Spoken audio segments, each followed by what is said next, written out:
Student, हम लोग पढ़ रहे हैं इकोलॉजी। और इकोलॉजी के लास्ट क्लास में हमारा जो टॉपिक चल रहा था वो चल रहा था डेंसिटी पॉपुलेशन के बारे में।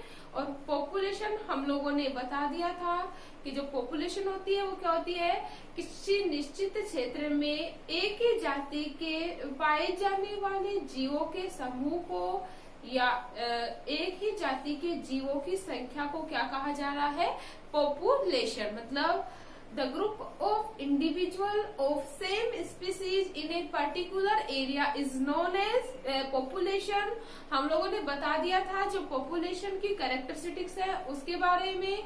हम लोगों ने बताया था कि उसमें जो फैक्टर अफेक्टेड करते हैं वो कौन कौन से थे, जैसे डेंसिटी या घनत्व, नेटेलिटी या जन्म दर, मृत्यु दर, एज डिस्ट्रीब्यूशन, वेरियस टाइप के जो फैक्टर हैं वो उसको पॉपुलेशन को क्या करते हैं, अफेक्टेड करते हैं। तो हमारा जो फर्स्ट फैक्टर था वो क्या था, डेंसिटी या घनत्व। तो आज हम पढ़ेंगे किसके बारे में, डेंसिटी के बारे में या फैक्टर अफेक्टिंग पॉपुलेशन के बारे में।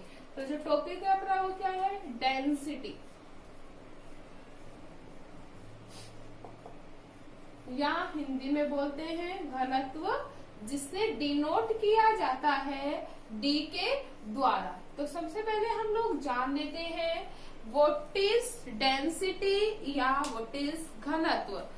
जो घनत्व होता है वो किसी निश्चित क्षेत्र में पाए जाने वाले, एक निश्चित क्षेत्र में निश्चित समय में पाए जाने वाले जीवों की संख्या या उनके जैव भार को क्या कहा जाता है, डेंसिटी या घनत्व। मतलब हम लोग लिख सकते हैं किसी निश्चित क्षेत्र में,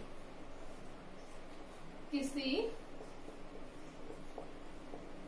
निश्चित क्षेत्र में पाए जाने वाले जीवों की संख्या या उनका जैव भार, क्या जैव भार क्या कहलाती है, उसकी डेंसिटी क्या कहलाएगी भाई, डेंसिटी। हम इसे एक एग्जाम्पल के द्वारा समझ लेते हैं। जैसे एग्जाम्पल हम लोगों ने लिया कि कोई क्षेत्र है, क्या है, कोई क्षेत्र, या फिर हम उसे बोल सकते हैं जैसे कोई घास का क्या है, मैदान, घास का मैदान, जिसमें पाए जा रहे हैं 1200 ब्लैक बक। क्या पाए जा रहे हैं, ब्लैक बक, हिंदी में आप बोल सकते हैं पाए जाते हैं कृष्ण मृग। क्या पाए जा रहे हैं, कृष्ण मृग। जो घास का मैदान है उसका जो क्षेत्र है या उसका जो क्षेत्रफल है वो लगभग है 5 किलोमीटर। क्षेत्रफल कितना है उसका, 5 किलोमीटर। तो अगर हम इसकी डेंसिटी निकालेंगे तो डेंसिटी हो जाएगी घास का मैदान अपॉन क्षेत्रफल, या घास के मैदान में पाए जाने वाले ब्लैक बक की संख्या अपॉन क्षेत्रफल या एरिया। तो क्या आ जाएगा, जैसे 1200 अपॉन 5, तो कितना हो जाएगा, लगभग 240 वर्ग किलोमीटर ब्लैक बक। मतलब 1 किलोमीटर में लगभग कितने ब्लैक बक पाए जाएंगे, 240। तो ये क्या थी उसकी डेंसिटी। क्लियर है इतना। अगर अब हम बात करें जो डेंसिटी के टाइप्स है या डेंसिटी है वो भी विभिन्न प्रकार की होती है। जैसे हम बात करें, फर्स्ट है क्रूड डेंसिटी। फर्स्ट क्या है, क्रूड डेंसिटी। जो क्रूड डेंसिटी है, क्रूड डेंसिटी जिसे हिंदी में बोलते हैं अशोधित घनत्व, अशोधित घनत्व। तो सबसे पहले हम लोग जान लेते हैं व्हाट इज क्रूड डेंसिटी। तो जो क्रूड डेंसिटी होती है वो होती है किसी निश्चित क्षेत्र में, क्या है, किसी निश्चित क्षेत्र में जो पर्टिकुलर टाइम है। मतलब हम अगर डिफाइन करें तो हम लोग बोल भी सकते हैं किसी जाति की गणना किसी जाति की गणना किसी क्षेत्र में कर, कैसे निकालेंगे हम लोग क्रूड डेंसिटी? किसी जाति की गणना किसी क्षेत्र में कर कुल क्षेत्रफल का क्या कुल क्षेत्रफल से क्या कर दिया जाता है? डिवाइड कर दिया जाता है। तो क्या निकल जाएगी उसकी? Crude density. मतलब किसी जाति की गणना करेंगे किसी क्षेत्र में, पर्टिकुलर क्षेत्र में, और जो टोटल उस क्षेत्र का जो क्षेत्रफल है उससे उसको क्या कर देंगे? डिवाइड कर देंगे। तो क्या कहलाएगी उसकी?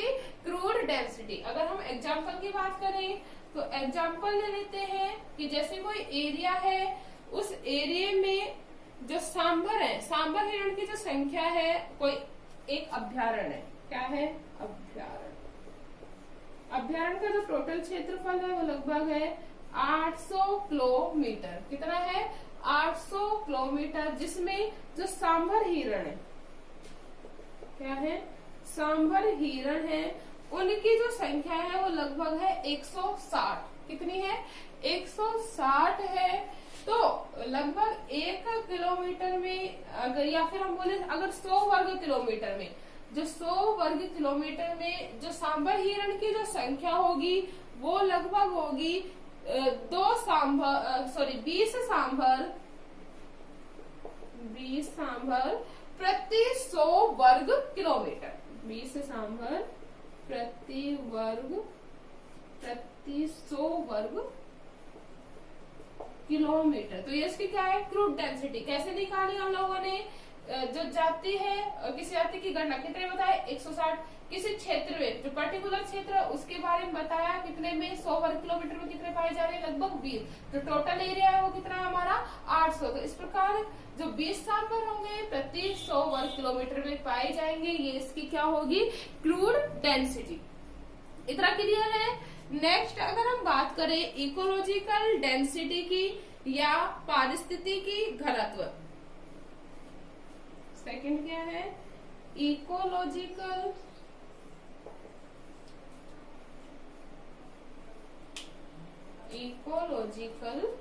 डेंसिटी। फर्स्टली हम लोग जान लेते हैं व्हाट इज इकोलॉजिकल डेंसिटी। जैसा कि नाम है पारिस्थितिकी घनत्व, basically we all know that ecology का जहां भी नाम आता है हम लोग रिलेटेड लेंगे कहाँ से? इकोसिस्टम से। कहाँ से रिलेटेड लेंगे? इकोसिस्टम से।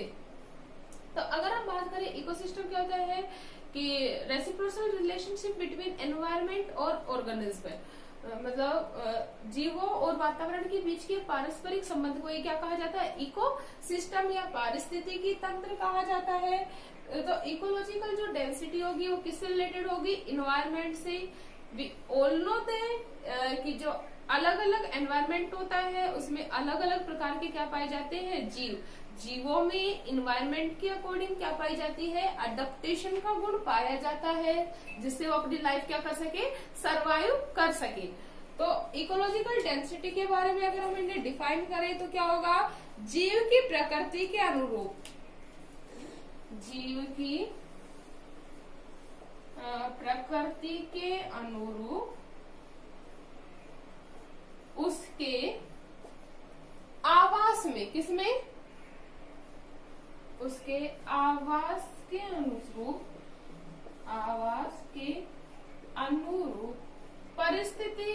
पारिस्थिति की उपलब्ध कराना क्या कहलाएगा? पारिस्थिति की उपलब्ध होना क्या कहलाएगा? उसका इकोलॉजिकल डेंसिटी। किसके अनुरूप होगा भाई? उसकी प्रकृति के अनुरूप। किससे रिलेटेड है? इकोसिस्टम से। इससे भी हम एग्जाम्पल के द्वारा समझ लेते हैं। जैसे एक एग्जाम्पल लेते हैं, वापस से सांभर हिरण का एग्जाम्पल ले लेते हैं। यदि 800 वर्ग किलोमीटर के, कितने में? 800 वर्ग किलोमीटर के एक अभ्यारण्य में, 800 वर्ग किलोमीटर का अभ्यारण्य, 800 वर्ग किलोमीटर का क्या है? अभ्यारण्य। अगर हम लोग बात करें कि 800 वर्ग किलोमीटर का जो एरिया होता है वो काफी लार्ज होता है, बहुत बड़ा होता है। अब इतना बड़ा जो एरिया है उसमें जरूरी तो है नहीं कि पूरे एरिया को ही जो सांभर हिरण है वो क्या कर रहे हो? कवर कर रहे हो, क्योंकि हम लोग जानते हैं 800 वर्ग किलोमीटर में जो इकोलॉजिकल जो कंडीशन है वो काफी चेंज हो सकती है। तो 800 वर्ग किलोमीटर में लगभग 20 किलोमीटर में या 20 वर्ग किलोमीटर में क्या पाए जा रहे हैं, ब्लैक बग। लगभग 20 वर्ग किलोमीटर में क्या प्रेजेंट है, ब्लैक बग। जो ब्लैक बग का जो नंबर है वो वही कितना है, 160। कितना है, 160 है। तो हम लोग इकोलॉजिकल डेंसिटी की अगर बात करें तो जो फॉर्मूला होगा वो होगा इस प्रकार से, इकोलॉजिकल डेंसिटी इक्वल टू कुल संख्या बटे अपॉन उपयुक्त परिस्थिति वाला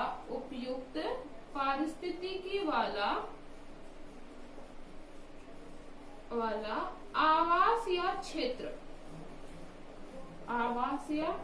तो हम लोग जानते हैं टोटल ब्लैक बग का जो नंबर है वो कितना है, 160। कितना है, 160 है। ठीक है। और जो उपयुक्त परिस्थिति वाला जो अपना आवास है वो कितना है, 20।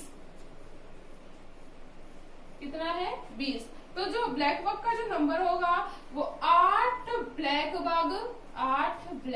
बग प्रति वर्ग किलोमीटर होगा। 8 ब्लैक बग प्रति वर्ग किलोमीटर होगा। तो ये था हमारा क्या, डेंसिटी। क्लियर है। इकोलॉजिकल डेंसिटी का फॉर्मूला क्या होगा, कुल संख्या अपॉन उपयुक्त परिस्थिति वाला। कुल संख्या जो ब्लैक बग की है वो कितनी है, 160 है। और उपयुक्त जो आवास है ब्लैक बग के लिए वो अबाउट कितना है, 20 वर्ग किलोमीटर। तो जो ब्लैक बग की जो इकोलॉजिकल डेंसिटी निकलेगी वो कितना होगा, 8 ब्लैक बग पाए जाएंगे इन 1 किलोमीटर। तो ये था हमारा डेंसिटी। क्लियर है।